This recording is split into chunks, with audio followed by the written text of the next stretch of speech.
1930년대 후반에 아주 논란적인 암 치료법이 하나 등장합니다. 그 시작은 평범한 주사기였는데 그 끝은 놀랍게도 상자 하나였다니? 이게 대체 어떻게 된 일일까요?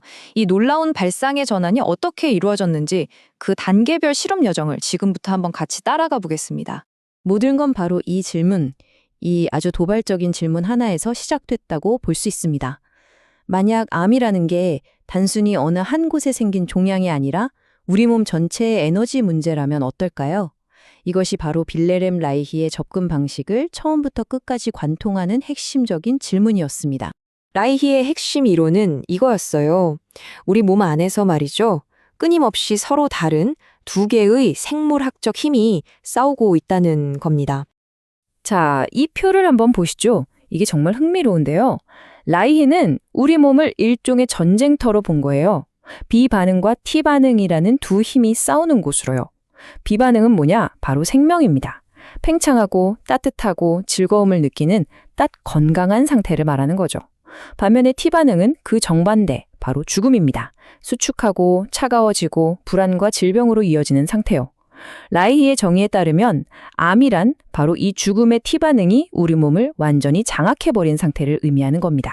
그래서 라이히는 이 상태를 그냥 암이라고 부르지 않고 위축성 생물병질이라는 이름까지 붙였어요. 이게 무슨 뜻이냐면 종양은 병의 원인이 아니라는 거예요. 이미 T반응에 잠식당한 몸이 드러내는 하나의 결과물, 하나의 증상일 뿐이라는 거죠. 관점이 완전히 다르죠. 좋아요. 그럼 이 죽음의 T반응을 어떻게 하면 다시 생명의 B반응으로 되돌릴 수 있을까요? 여기서부터 그의 아주 흥미로운 실험 여정이 시작됩니다.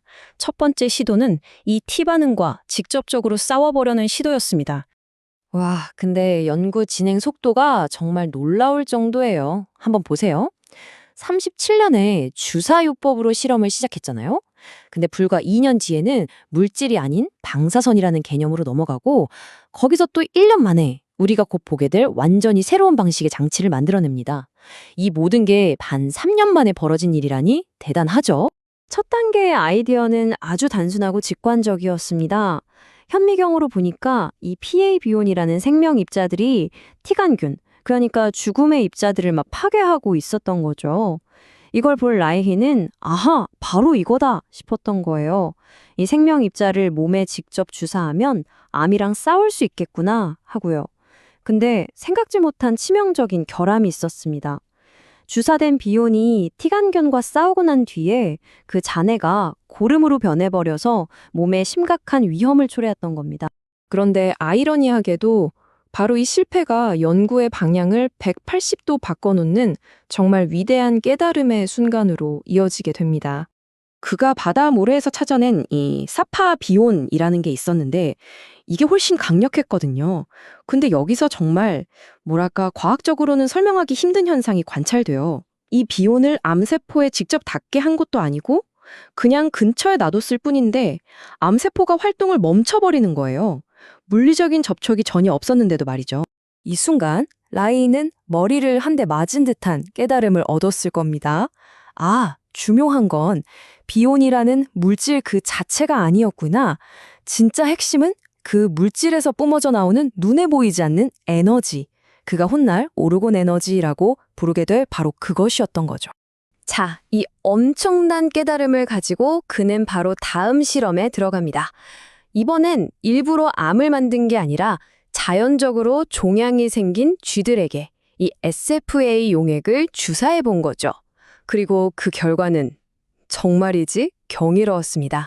글쎄, 암 연구 역사상 처음으로 딱딱하게 굳어있던 종양이 말랑말랑해지면서 크기가 줄어드는 게 관찰된 거예요. 이건 뭐 엄청난 성공처럼 보였죠.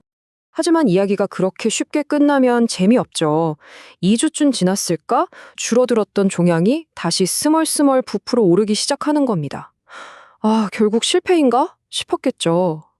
하지만 이 미스터리 안에 진짜 진실이 숨어 있었습니다. 자, 여러분이 라이히였다면 어땠을까요? 아, 실험 실패했네 하고 포기했을까요? 라이히는 포기하는 대신 현미경을 들고 쥐의 혈액을 들여다보기 시작했습니다. 그리고 바로 그 안에 답이 있었죠. 이 슬라이드가 그 모든 미스터리를 풀어줍니다. 정말 놀라운 사실이 밝혀지는데요. SAP 주사는 암세포를 직접 공격한 게 아니었어요.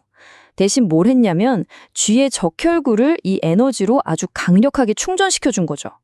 그랬더니 무슨 일이 일어났을까요? 바로 쥐 자기 자신의 건강해진 피가 스스로 암세포랑 싸우기 시작한 겁니다.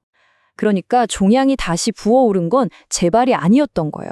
오히려 에너지로 가득 찬 치유하는 피가 암세포를 파괴하려고 그쪽으로 막 몰려들면서 생긴 아주 건강한 염증 반응, 일종의 전투 현장이었던 거죠. 이 깨달음은 그의 연구를 완전히 새로운 차원으로 이끌었습니다. 아, 이제 더 이상 주사 같은 건 필요 없구나. 우리 주변에 있는 이 에너지를 직접 활용하면 되겠구나 하고 말이죠. 라이히는 이 오르곤 에너지가 무슨 특별한 물질에만 있는 게 아니라 우리가 숨쉬는 이 공기 중에도 가득 차 있고 특별하게 만든 상자 안에 이걸 농축시킬 수 있다고 결론 내렸습니다. 바로 이게 그 유명한 오르곤 축적기가 탄생하게 된 배경이에요. 그리고 이 그래프를 보면 그 결과가 얼마나 드라마틱했는지 알 수 있습니다. 자, 보세요. 아무 치료도 안 한 쥐는 평균 3.9주 살았어요. 비혼 주사를 맞은 쥐는 9.1주까지 늘어났죠. 그런데 그냥 이 오르곤 축적기 안에 들어가 있기만 했던 쥐들은요, 평균 11.1주, 심지어 최대 9.5개월까지 생존했습니다.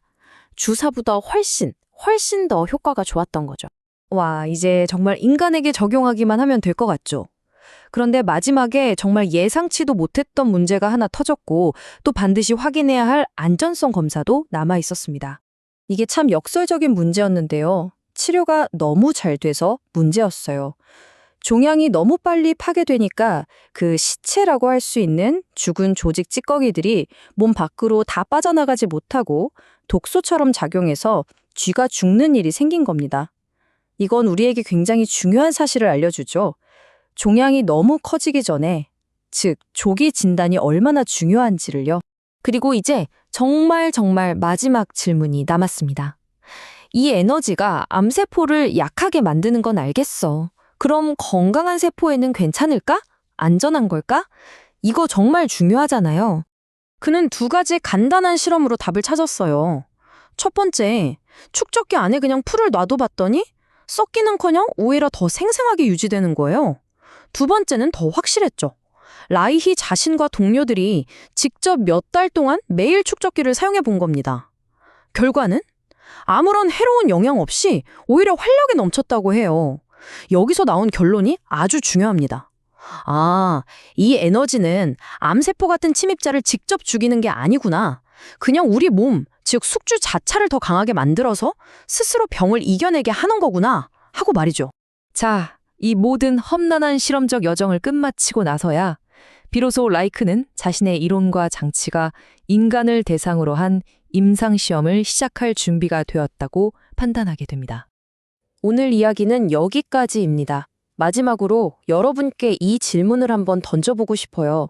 우리가 보통 생각하는 치료는 질병을 외부의 적으로 보고 파괴하는 방식이잖아요.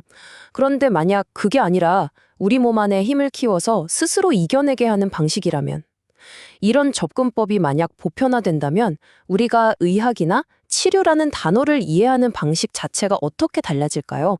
한 번쯤 깊이 생각해 볼 만한 질문인 것 같습니다.